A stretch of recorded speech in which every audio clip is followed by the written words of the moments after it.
Hi friends, welcome to competitive brother YouTube channel.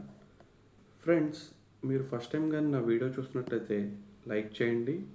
Also మీ అభిప్రాయాన్ని కామెంట్లో తెలియజేయండి. ఆల్సో ఈ వీడియోని షేర్ చేయడానికి ట్రై చేయండి. కానీ ఖచ్చితంగా మీరు మాత్రం ఛానల్ సబ్స్క్రైబ్ చేయండి ఫ్రెండ్స్. ఓకేనా? ఛానల్ సబ్స్క్రైబ్ చేసి వీడియోని లైక్ కొట్టడం మాత్రం మర్చిపోవద్దు. మీకేం డౌట్స్ ఏమైనా ఉన్నా సరే మీరు కామెంట్స్ తెలియజేయచ్చండి. అంతేకాకుండా నేను మీకు మన యూట్యూబ్ మన టెలి మన వాట్సాప్ ఛానల్ లింక్ నేను మీకు ఇస్తాను. అలాగే టెలిగ్రామ్ గ్రూప్ కూడా లింక్ కూడా మీకు ఇస్తున్నాను. ఖచ్చితంగా మీరు ఆ గ్రూప్లో జాయిన్ అవ్వండి ఫ్రెండ్స్. ఓకేనా? సో ఇంక ఈరోజు మన టాపిక్స్లోకి వెళ్ళిపోతే, యాక్చువల్గా ఇది నేను రాస్తూ చెప్దాం అనుకున్నానండి. బట్ అన్ఫార్చునేట్లీ ఈ వీడియో అనేది రికార్డ్ అవ్వలేదండి. ఎట్ ది సేమ్ టైం ఆడియోకి వీడియో అనేది మిస్ మ్యాచ్ అయిపోయింది. దాంతో నేను ఇందాక ఇది మొత్తం ఒక 42-43 మినిట్స్ వీడియో అనేది వచ్చింది. బట్ నేను దీన్ని మళ్ళీ రీ రికార్డ్ చేస్తానండి. నాకు తెలిసి ఇప్పుడు ఇది థర్డ్ టైం రికార్డ్ చేస్తుంది. ఇది ఇంకా ఎన్నిసార్లు జరుగుతుందో నాకు తెలియదు. సో ఇది ఫస్ట్ టాపిక్ మనం చూసుకున్నట్టయితే ఎంఎస్ఎంఈ డే అండి. ఓకేనా? ఎంఎస్ఎంఈ డే జూన్ 27th మనం ఎంఎస్ఎంఈ డేని నిర్వహించుకుంటున్నామండి. ఎంఎస్ఎంఈ అంటే ఏంటంటే మైక్రో స్మాల్ మీడియం ఎంటర్ప్రైజెస్ అండి. ఈ మైక్రో స్మాల్ మీడియం ఎంటర్ప్రైజెస్, తెలుగులో దీన్ని మళ్ళీ మీరు సూక్ష్మ, చిన్న, మధ్య తరహా అని చెప్పి పెట్టుకోకుండా జస్ట్ మైక్రో స్మాల్ మీడియం అని చెప్పి మీరు గుర్తుపెట్టుకోండి. దీని యొక్క థీమ్ అండి. ఈ ఇయర్ దీనికి ఒక థీమ్ ఇచ్చారు.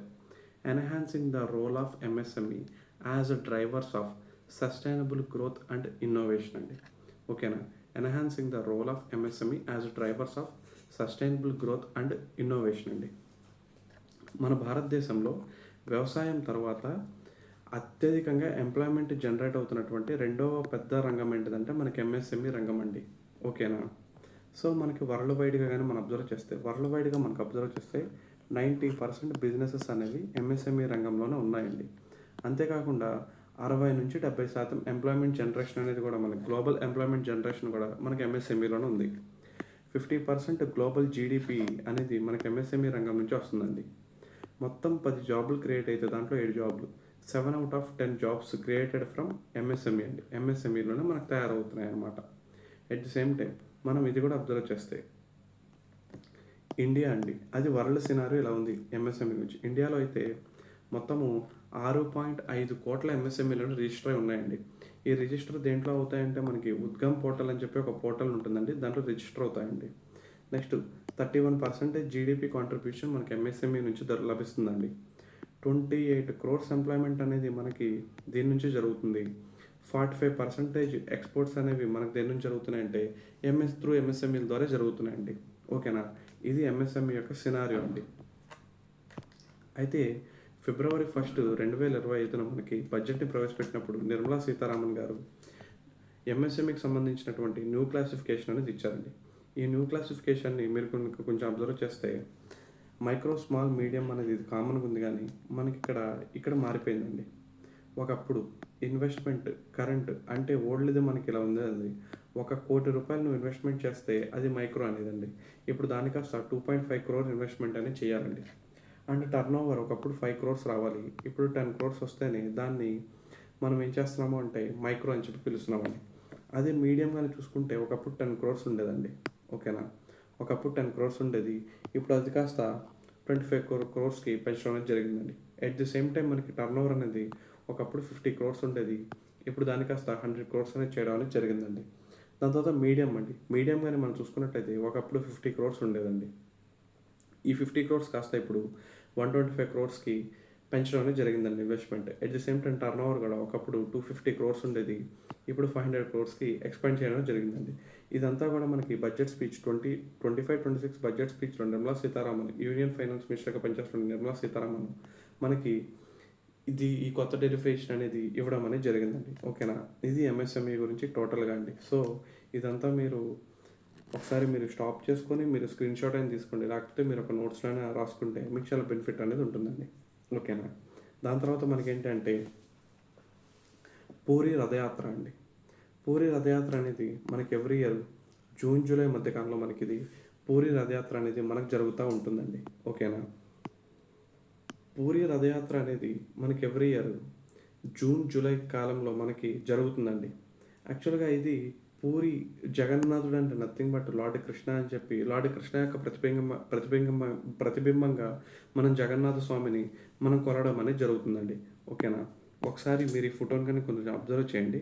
యాక్చువల్‌గా ఈ ఫోటో నుంచి మనకు కొన్ని బిట్స్ వచ్చే ఛాన్స్ ఉంటుందండి. యాక్చువల్‌గా పూరి జగన్నాథుడు ఉంటాడు కదా! లార్డ్ జగన్నాథ్. ఇక్కడ ఒక్క నిమిషం అండి. ఓకే. లార్డ్ జగన్నాథుడు ఉంటాడు కదండీ! ఆమెకి ఒక సిస్టరు, ఆయనకొక సిస్టర్, ఒక బ్రదర్ ఉంటాడండి. బ్రదర్ పేరేంటంటే బలభద్ర, సిస్టర్ పేరేంటంటే సుభద్ర అండి. Sister Subhadra, brother Balabhadra. ఈ జగన్నాథుడి యొక్క రథం పేరేంటంటే నందిఘోష. నందిఘోష ఆయన యొక్క రథం అండి. నెక్స్ట్ సుభద్ర గారి రథం పేరేంటంటే దర్ప దర్పదలన్. దర్పదలన్ అనేది ఆమె యొక్క రథం పేరండి. నెక్స్ట్ బలభద్రుడి యొక్క రథం పేరేంటంటే తాళధ్వజ అనేది ఆయన యొక్క రథం పేరండి. ఓకేనా? ఈ వీల్స్ కూడా మనకి ఇంపార్టెంట్ అండి. జగన్నాథుడి యొక్క రథానికి వీల్స్ మనకి 16 ఉంటే, అదే మనకి సుభద్ర యొక్క రథానికి అయితే 12 ఉంటాయండి.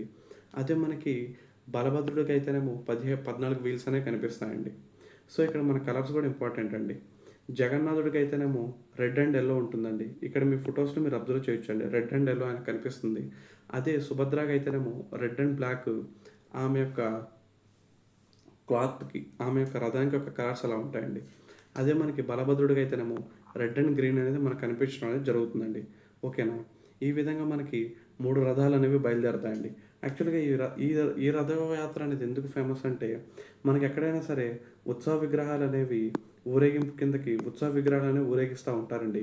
కానీ మనకి పూరి జగన్నాథుడి టెంపుల్‌లో గర్భగుడిలో ఏవైతే ప్రధాన విగ్రహాలు ఉన్నాయో, ఆ ప్రధాన విగ్రహాల్ని ఈ రథాల మీద పెట్టి మనకి ఊరేగింపు చేయడం జరుగుతుందండి.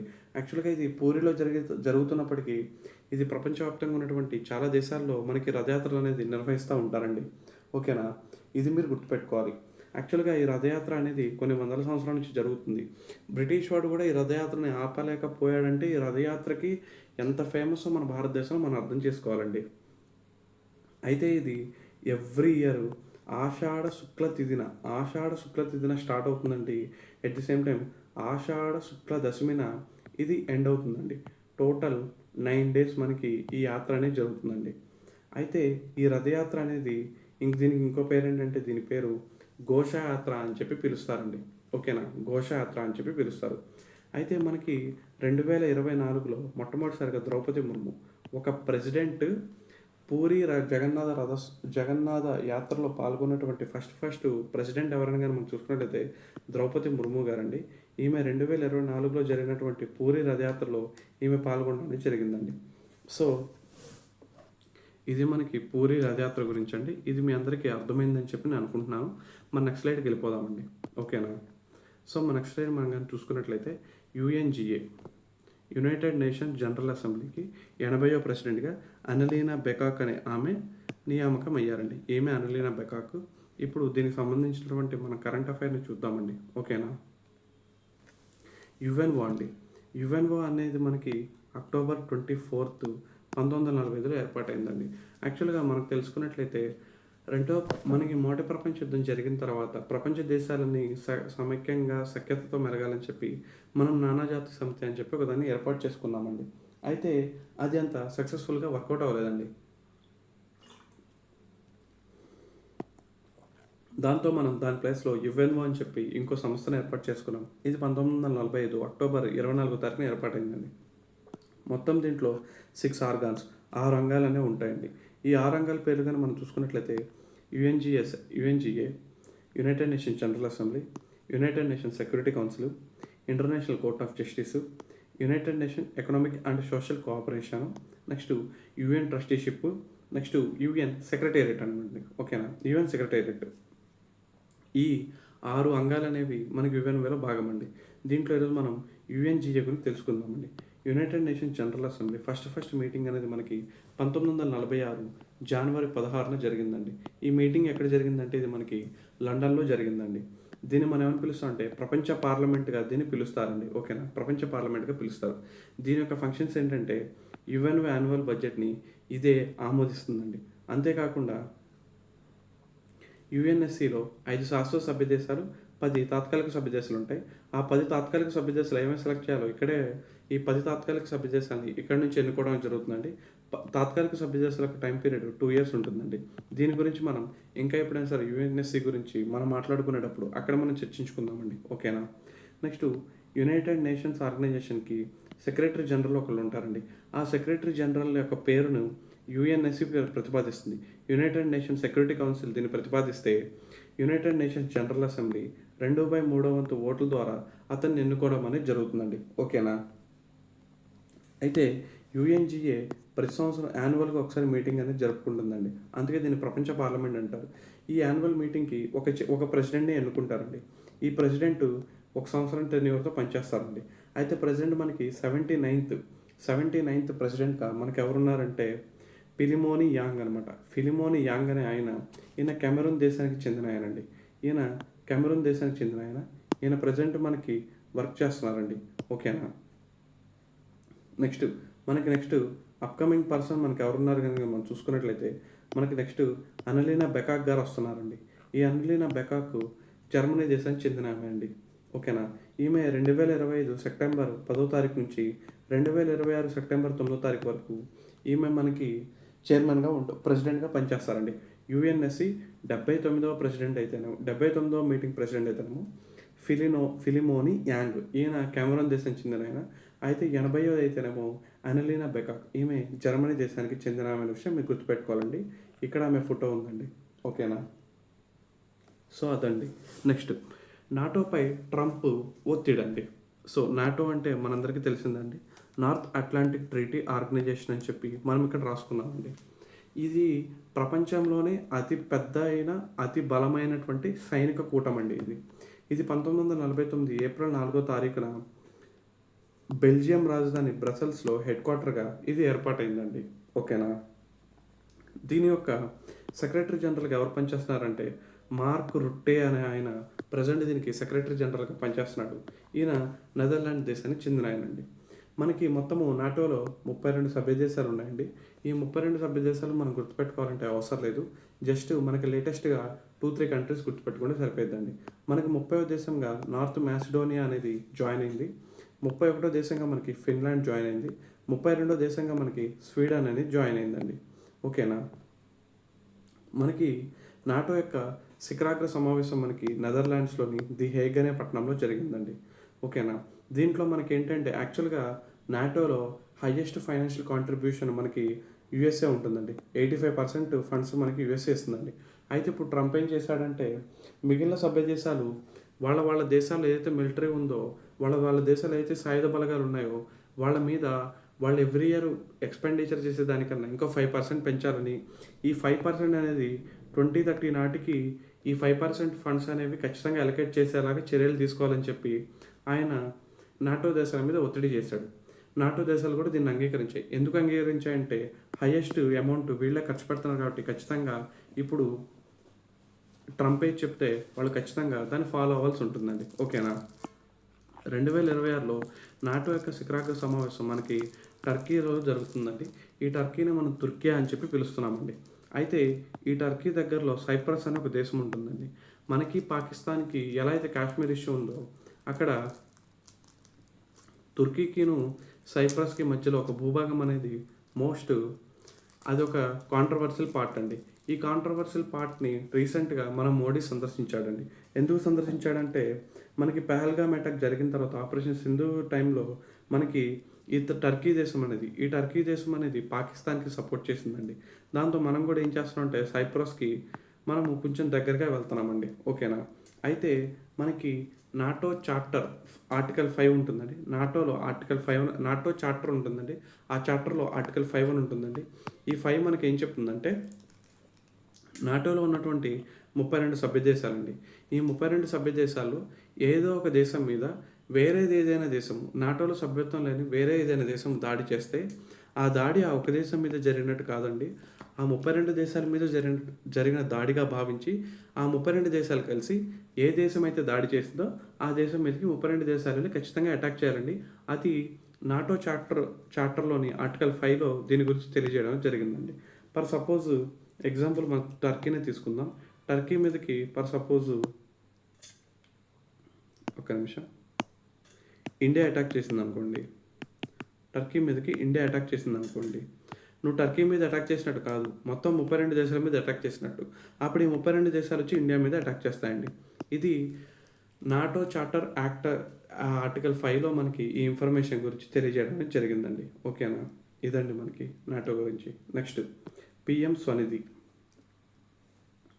సో పిఎం స్వనిధి మీరు ఇక్కడ అబ్జర్వ్ చేస్తే ఐడిహెచ్ఐ అనేది స్మాల్ లెటర్స్, పిఎంఎస్విఏఎన్ అనేది మన క్యాపిటల్ లెటర్స్లో ఉందండి. ఇది మీరు అబ్జర్వ్ చేయాలండి. ఓకేనా. So PM Svanidhi, street vendors Atmanirbhar Bharat Nidhi అని చెప్పి ఒక నిధిని మనకి 2020 జూన్లో మనకి కోవిడ్-19 కాలంలో ఈ స్కీమ్ని మనకి కేంద్ర ప్రభుత్వం స్టార్ట్ చేసిందండి.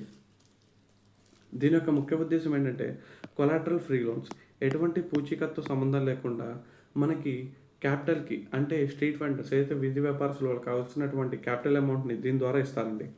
మనకి ఫస్ట్ ఇయర్ 10,000 ఇస్తారండి, సెకండ్ ఇయర్ 20,000 ఇస్తారు, థర్డ్ ఇయర్ 50,000 దాకా ఇస్తారండి. అయితే ఇది ఎలా ఇస్తారంటే, ఒక సంవత్సరం నువ్వు 10,000 తీసుకొని నువ్వు ఆన్ టైంలో కానీ పే చేస్తే నీకు 20,000 ఇస్తారు. అది నువ్వు ఆన్ టైంలో పే చేస్తే నీకు హైయెస్ట్గా 50,000 దాకా ఇస్తారండి. కొలాటరల్ ఫ్రీ లోన్స్, ఎటువంటి పూచీకత్తు అవసరం లేకుండా నీకు లోన్స్ ఇవ్వడం అనేది జరుగుతుందండి. అంతేకాకుండా ఈ లోన్స్కి ఏదైతే లోన్స్ ఇస్తారో ఈ లోన్స్ మీద 7% ఇంట్రెస్ట్ సబ్సిడీ కూడా ఉంటుందండి. ఓకేనా. దీని ద్వారా ఇప్పటి వరకు 60 లక్షల మంది బెనిఫిట్ అయ్యారండి. టోటల్గా మనకి 14,236 కోట్ల రూపాయలు దీంట్లో శాంక్షన్ చేస్తే మనకి 13,789 కోట్లు మనకి డిస్ట్రిబ్యూషన్ అనేది జరిగిందండి. మొత్తం ఇది 100% అనుకుంటే ఈ 100%లో 45% లోన్స్ అని మనకి ఎవరికి ఇచ్చారంటే ఉమెన్కి ఇవ్వడం అనేది జరిగిందండి. సో ఎందుకు మనం దీని గురించి డిస్కస్ చేసుకున్నామంటే ఇది స్టార్ట్ అయ్యి 5 years అనేది కంప్లీట్ అయిందండి.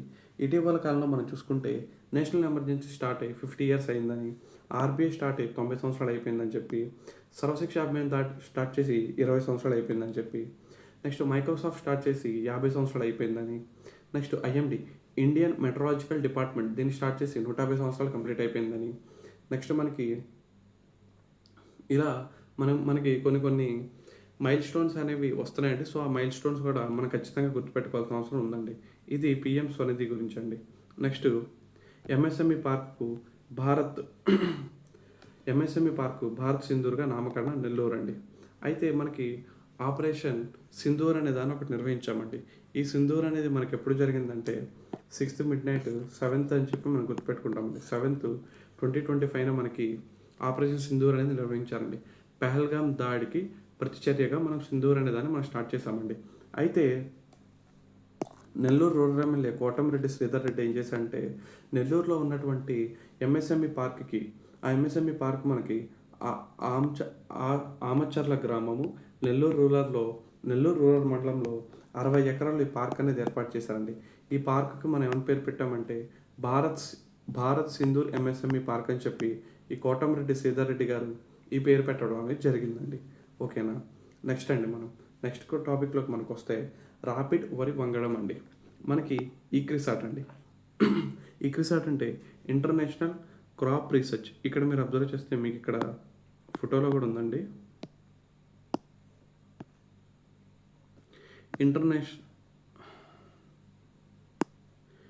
International crops research institute for the semi arid tropics అండి. ఇది మనకి హైదరాబాద్ హెడ్ క్వార్టర్గా 1972లో దీన్ని ఏర్పాటు చేయడం అనేది జరిగిందండి. దీని యొక్క సెక్రటరీ జనరల్గా ఎవరు పనిచేస్తున్నారంటే హిమాంశు పాఠక్ పనిచేస్తున్నారండి. అయితే ఇటీవల కాలంలో ఈ సంస్థ రాపిడ్ వరి వంగడం అని చెప్పి ఒక వంగడాన్ని తయారు చేసిందండి. జనరల్గా రాగులు అనేవి 130 నుంచి 140 రోజుల మధ్యకాలంలో ఇవి దిగుబడి అనేది రావడం అనేది జరుగుతుందండి.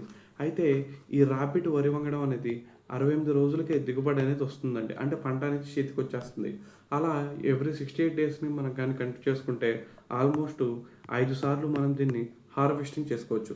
అంటే పంటని కోత కోయొచ్చు అనమాట. కాబట్టి అలాంటి వరి వంగడాన్ని మనకి ఈక్రిసాట్ సంస్థ స్టార్ట్ చేసిందండి. ఏదైనా ఒక అంతర్జాతీయ సంస్థ భారతదేశం హెడ్ క్వార్టర్గా కలిగి ఉందంటే అది ఈక్రిసాట్ ఒకటేనండి. మిగతా ఇంకా ఏ సంస్థలు కూడా అంతర్జాతీయ సంస్థలు మన భారతదేశంలో హెడ్ క్వార్టర్గా కలిగి లేవండి. ఓకేనా, ఇదొకటి గుర్తుపెట్టుకోండి. నెక్స్ట్ ఇదొకటి మోస్ట్ ఇంపార్టెంట్ అండి. రామ్సార్ సైట్స్ 91 అండి. Ramsar sites 91. ఓకే. మన భారతదేశంలో రామ్సార్ సైట్స్ అనేవి వన్స్ అపాన్ ఎ టైమ్ 85 ఉండేయండి. తర్వాత ఈ సంఖ్య 81, తర్వాత 89, తర్వాత 91కి చేరుకున్నాయండి. సో ఫస్ట్ మనం 89 అంటే మనకి 2025 ఫెబ్లో 4 కొత్త రామ్సార్ సైట్స్ అనేవి ప్రకటించడం అనేది జరిగిందండి. ఈ 4 రామ్సార్ సైట్స్ కానీ మనం చూసుకున్నట్లయితే, ఒక్క నిమిషం అండి.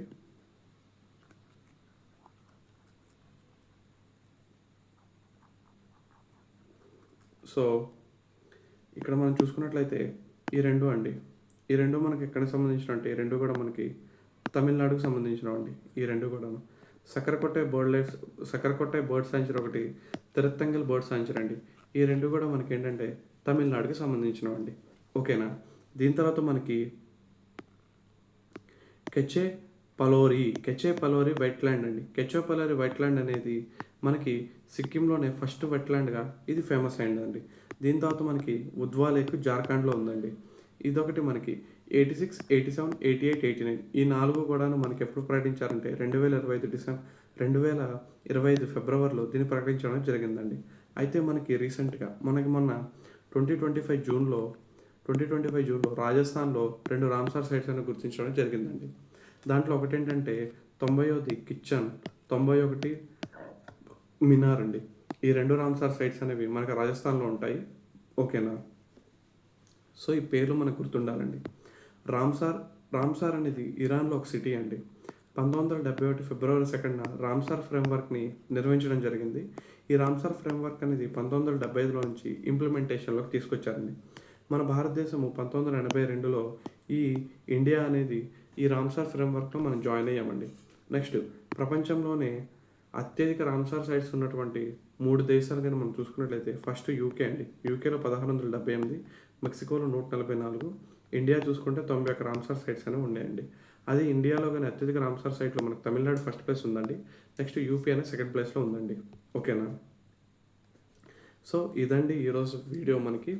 సో నేను మీకు మళ్ళీ చెప్తానండి, యాక్చువల్గా ఈ వీడియో నేను బాగా చేద్దాం అనుకున్నాను. ఆల్మోస్ట్ ఒక 42-43 మినిట్స్ వీడియో అనేది వచ్చిందండి.